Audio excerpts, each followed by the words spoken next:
Kikie. Kikie. Mira man. Uite. Ndiri kutushura zvimapundu izvi. Kikie aiwa. Mira relax sha. Iwe ndianani vari kukufunga pane zvasikana zvitobatsira kukufunga shaona zvimapundu izvi. Mapundu ufungwa. Zvimapundu izvi sezvanenge vachikufunga funga. Manje da kuzvitushura.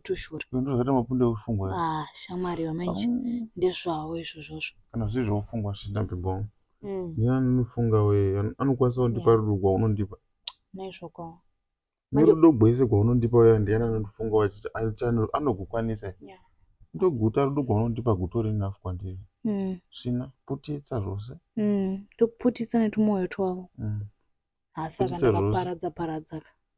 Ndiani anokwanisa rudo kwaunondipa. Wana kamwe pamuromo shamwari una bundu pamuromo izvi. Zvichazoratidza kuti munhu angaitofunga kisi zvake. Zvina Chupetu wake. Putitsa wewe. Rudo kwaunondipa gondikwanira ndiani anofunga anokukwanisa. Ndomaindi kurwadziwa. Ndokutorwadziswa kwati titovaita ikoko. Zvina putitsa zvose. Asingambozi ndo zvokufungwa. Westa nguva achindifunga.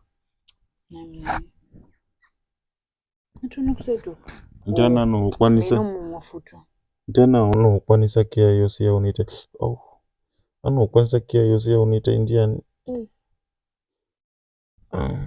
Asa zvapera. Zvapera hande zvavo zvitombo zviderezvo.